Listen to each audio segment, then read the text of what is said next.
Hello everyone. Last class में हम लोगों ने डिस्कस किया था regarding the forms, types and characteristic of the attention. आज हमारे क्लास में हम डिस्कस करेंगे what are the factors that is affecting our attention pattern, right? So based upon the factors we have divided into two types mainly, that is external factors and the internal factors, right? We know that attention is the thing, is a part of, is a kind of concentrations, is a focus that can be changed by some stimuli, right? So that can be the outsider or the environmental stimuli, and sometimes it can be the internal developmental process of a individual persons that can affect our attention or focuses. So in external factors we know that we have a 5 sense organ, right? So based upon the sensory stimuli we have divided, or we have classified into the different types. Okay, so let's see. So first, the auditory attention.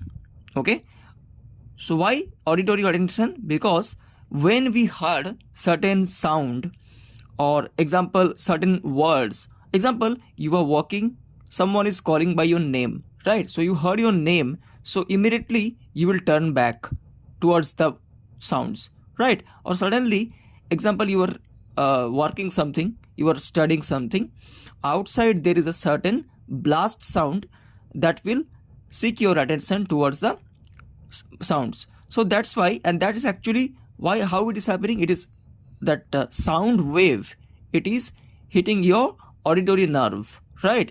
And your auditory nerve is responding to that, and your attention is going towards that particular sounds or words. So that is why it is known as auditory attention. Then olfactory, what is the olfactory nerve functions? That is smelling, right? Example, you are walking, nearby there is a biryani shop. So what will happen, that biryani smells, it will smell very nice, right? It will smell very good. So that biryani smell will pull your attention towards that shop, that oh, there is something very delicious biryani is cooking over that shop. So that's why your attention pattern will be moving towards that particular shop, and that is by smells. And in smells, which nerve is actually your helping? That is olfactory, right? So I have divided into, the next is visual attention. In visual attention there are many example. Okay, see, when you are writing the factors affecting example, usually the student, what they will do, they will directly write the size, color, contrast, movement, novelty, these all things together they will write.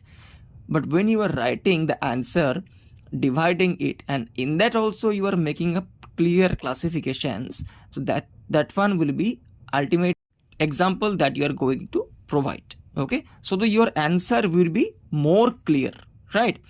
So in visual, the first thing is size. We know very well, if something size in very big, or if something size in very small, or which is not in a regular size, that one definitely pull your attractions. Example, you know that in Japan there is a kind of watermelon that will look like a square shape. We know the watermelon size is almost round shape, right? But in Japan there is a watermelon that shape is look like a square, perfect square. Okay, is a kind of like hopefully you know that the cube. Okay, the cube side, it is not square actually, my mistake, is a square shape, but it's a cube shape. Okay, so that will definitely pull your attractions towards that particular object. So that is called size.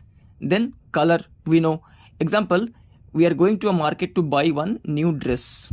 So that dress, among 300 dresses, we choose 3 or 4 dresses. Why? Because that color we like most, right? And that definitely pulling our attractions toward that particular dresses. Then contrast, example, you have seen elephants, right?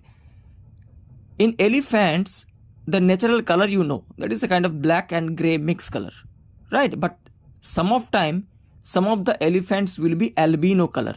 Their maximum skin color will be white in color. It is there in many country, right? It is by the genetic factors, that is a different matter. But when you see that among the gray elephants, among the example, these are the elephants example, these all are gray in color, but one is there who is white in color. So that particular contrast color will be there, and that will be definitely pulling your attractions towards them, right? So contrast is one of the factor that is seeking your attention pattern. Then movement example. So the movement of any object, how much fast it will be, it will pull the attractions towards them. Example, you are walking on road and suddenly there is a speed biker who passed just right in front of you. So what will happen? Definitely will look back, who is that rider who is riding the bike so fast, right? So movement will pull the attraction and it is affecting our attention pattern. Then novelty, which is something new, right? Whenever you are going to the market, you will try to find a new design, right, of clothes or new kind of things that you want to choose or you want to buy. So when something will be very much new, that thing will particularly affect your attention pattern, and we can see these all things are the visual effect of our attention pattern. So that is why under the visual we have classified them, right? And then tactile or any touch sensation. Example, you are walking on a road, now someone will call you by touch your back like this, hey, how are you, like this they will call you, right? Sometimes someone, your friends or your family member, sometimes they saw you, then they will call you by tapping on your back. So immediately your sensations will move towards them, that who is that who is tapping on my back right now. So that is why in a tactile attention or tactile factors that we have been classified. So these are the external factors which is associated with the external stimuli or the environmental stimuli that can be felt by our sensory organ. So that is why it is known as external factors, right? And we have classified into many types. Now the next types is internal factors. In internal factors, the first thing that comes the motives. When a student is studying something, example, you are studying some courses, you are studying psychology subjects. Now your motive has changed, that you don't want to study the psychology subject now, you want to study other subject.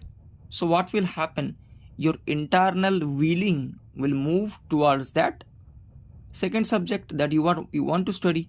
Or if you want to continue to study psychology, then definitely your motive will make you to continuous focus on that particular thing. So definitely if your motives is stable, your attention will be stable. If your motives is changing, your attention will be changing. And these all are the cognitive process of a person's, which is individually developed since their childhood, right? And when the child will be developing in a proper way, their cognitive functions also will be appropriate. Or else, due to so many factors, the children's, when they will grow up, their cognitive functions will not be same as a normal. Yeah, everyone's cognitive functions process is little bit changes is there, but maximum persons, if they are going in a proper environment, their cognitive process will be similar. So if your motive is strong, your attention will be strong. Interest. If I am interested to do something job, I will definitely focus on that job. If I don't get any interest, or if I don't find any interest on that particular task or particular job, definitely my attention will be losing in that particular job purpose or particular any task. So internal, that is the internal thing, right? That is individual things. Example, I like to study medical surgical. So definitely my focus will be maximum on the medical surgical. I like to study psychology, so my focus will be on psychology. I hate history, so definitely when I'll study the history, the way I am focusing on medical surgical or psychology, I can't focus on the history subject because I find that subject is very boring to me. Okay, it's just an example. Okay, so internal interest should be there to pull the motivations. Now the attitude. What is attitude? It is someone's behavior or response to any stimuli. Okay, example, your attitude is what is a mirror, that what you do to respond to any someone's behavior or someone's act or any particular any stimuli or situations, right? So your attitude is developing continuously. Since the childhood, our attitude develops stage by stage, right? So if your attitude is developing in a proper way, that you are sincering, you are working sincerely. Example, you are very much sincere about your study from the beginning itself, right? You know when you have to complete the study, when you have to do the revising, then when you have to the self examinations, you are prompt to that particular work. So you have developed attitude in such a way that you are continuously progressing yourself. You want to progress yourself continuously. So that's called the attitude example I'm giving. So if your attitude development is proper, your attention or focus will be proper. Okay, so next thing is habit. We know there is a good habit, there is a bad habit. Example, your habit is to read the books or is to play the games, right? So definitely when you will play the games, you will definitely focus on that game particularly. That is an example of a good habit. Now example of a bad habit, a person who do smoke continuously.